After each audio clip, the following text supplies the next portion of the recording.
Despite WWE employing their wrestlers as independent contractors, it was reported over the weekend that Vince McMahon wanted to make his performers' non-WWE time even more restricted, banning all contracted talent from using third-party services like Cameo and Twitch. WWE then confirmed this by issuing a statement arguing, much like Disney and Warner Bros., WWE creates, promotes, and invests in its intellectual property, i.e. the stage names of performers like The Fiend, Bray Wyatt, Roman Reigns, Big E, and Braun Strowman, and they want to protect our greatest assets and establish partnerships with third parties on a company-wide basis rather than at the individual level, meaning they want to be in control of any Twitch or Cameo money-making ventures rather than the talent doing it themselves. Which is actually quite fair if WWE actually had wrestlers as employees. According to Wrestling Inc., McMahon internally threatened fines, suspension, or termination at WWE's discretion if talent didn't stop these activities within the next 30 days, by Friday the 2nd of October. Unsurprisingly, this has reportedly angered practically the entire locker room, as currently without WWE's grueling touring schedule and the royalty money that provides, they've had far more free time to set up their own YouTube, Twitch and Cameo accounts to supplement their income. PW Insider is reporting that there has been a lot of talk among talents about pushing back against WWE's edict. But first, they just need to figure out what the edict exactly is. Wrestling Observer Radio is reporting nobody seems to know what third party means. The best anyone has been able to figure out so far is that YouTube is fine, but Cameo and Twitch are now off limits. Probably because people keep accidentally shooting on the company.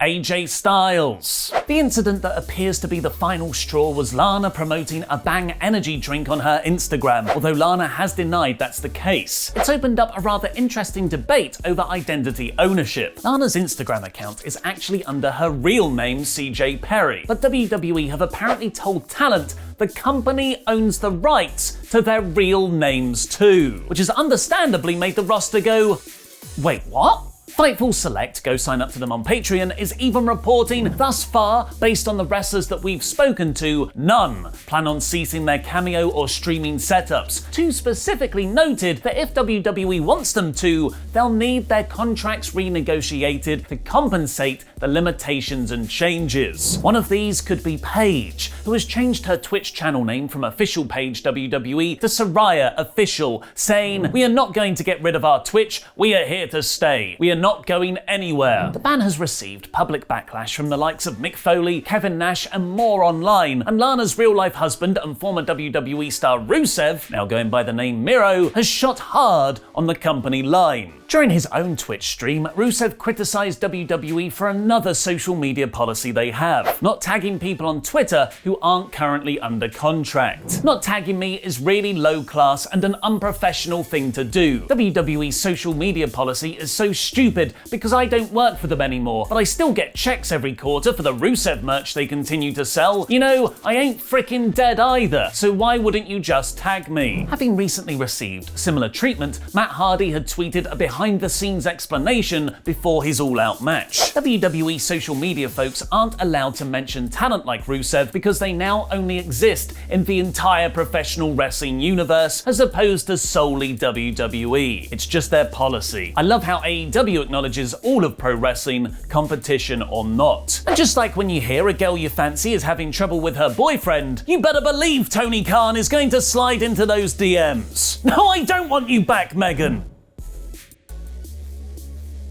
Thanks for your support on Patreon. We'll always mark out for Ollie Landrum, you've got it right, and Luke's favourite fan, the one, the only, the awesome Bubba, who's got it wrong.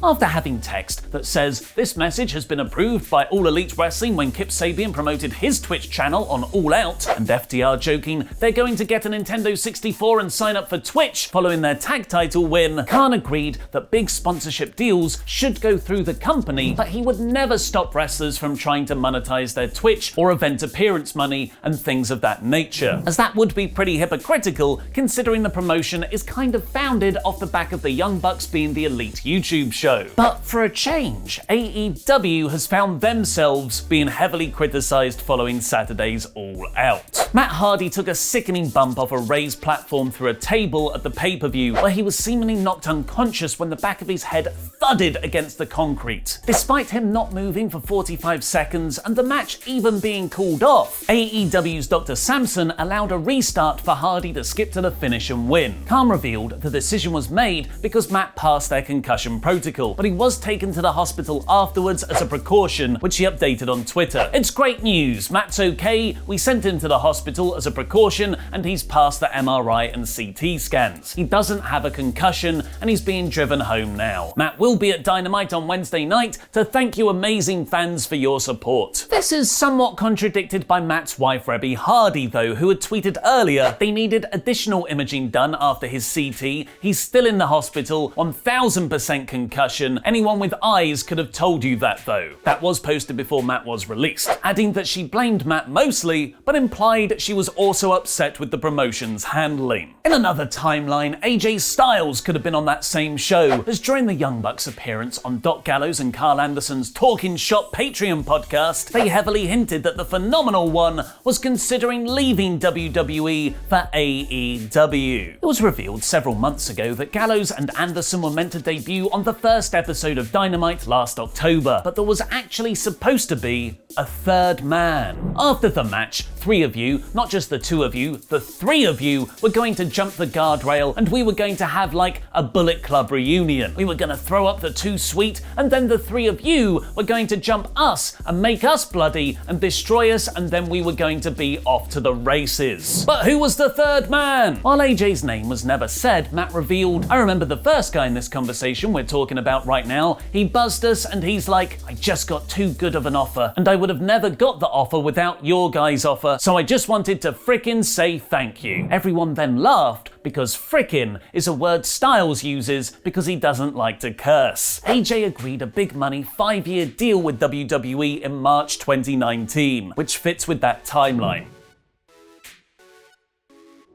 While he is currently a free agent, it's unlikely Brock Lesnar will show up in AEW anytime soon. Instead, according to the Wrestling Observer, there are talks backstage in WWE for him to return for a rematch against Drew McIntyre at WrestleMania 37. There's no word on whether that would be for the WWE Championship, as another plan has that on the line in an Edge vs Randy Orton match. Someone else who's now a free agent is lukewarm Luke Owen, who didn't only lose the predictions against me fair and square at All Out, he also lost his place at WrestleTalk, making me the inaugural Jam That Champion.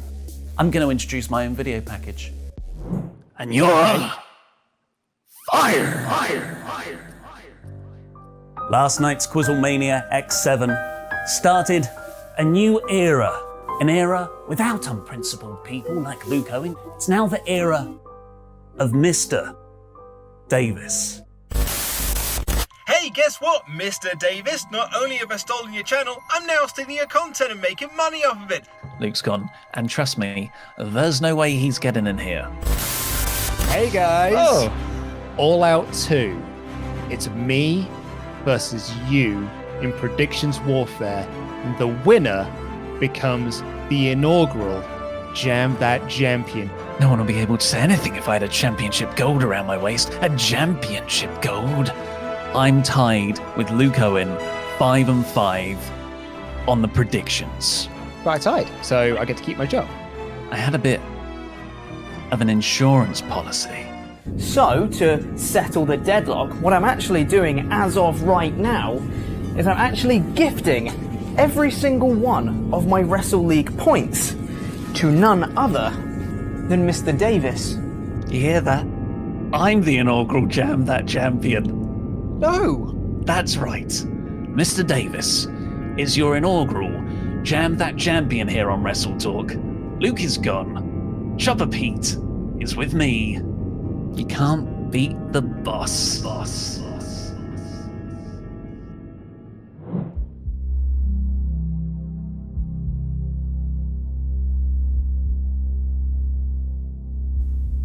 People have been asking me since Saturday. My Twitter's been full of it. People are asking me why. Why would I side with Mr. Davis? And to those people I simply say, have you even been watching? It's all there for you. All you need to do is put the pieces together You know, I'm sick of people saying that Luke is Mr. Davis's best friend. Is that what you think? Who's the guy that he turns to every time that he's on holiday to do the news in his place? Who's the guy he asks to do the Saturday news and run the SmackDown review podcast? SmackDown, the most viewed wrestling show in the world. The podcast that outdrew SmackDown in the UK because I grew it to that level. Who did he entrust that to? Who's the guy he always turns to for Raid Shadow Legends sponsorship spots? Who's the guy he told to dance because he knew it would be the most entertaining for you, the people?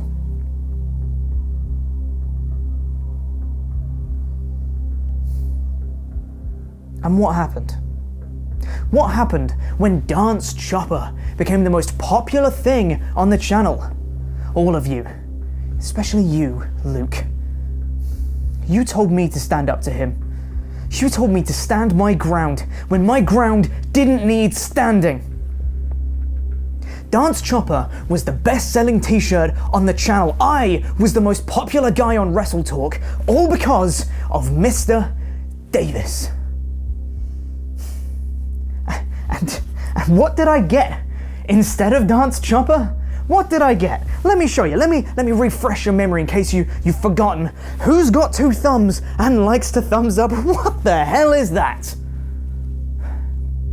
All of that popularity that Mr. Davis and I had built up, down the drain. And what for? Why? Because you're all jealous. Jealous that he chose me. On Quizlemania X7, I couldn't have him come last. The man who was being screwed over by his best friend. So I tanked it. I came last instead. For him. It's all for him. Luke, you may have once been best friends with Mr. Davis, but nobody knows him like I know him.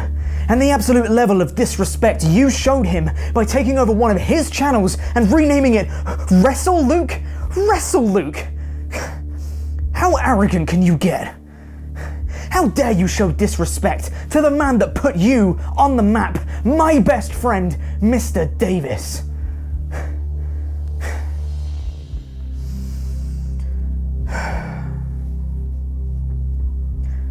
What do you get when you cross a disrespectful, freeloading loner with a man that abandons him and treats him like trash? You get what you deserve.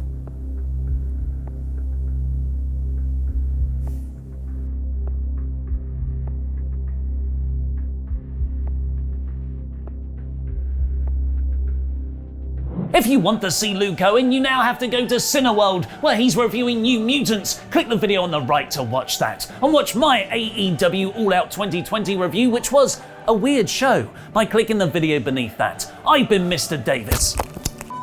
You're Jam That Champion.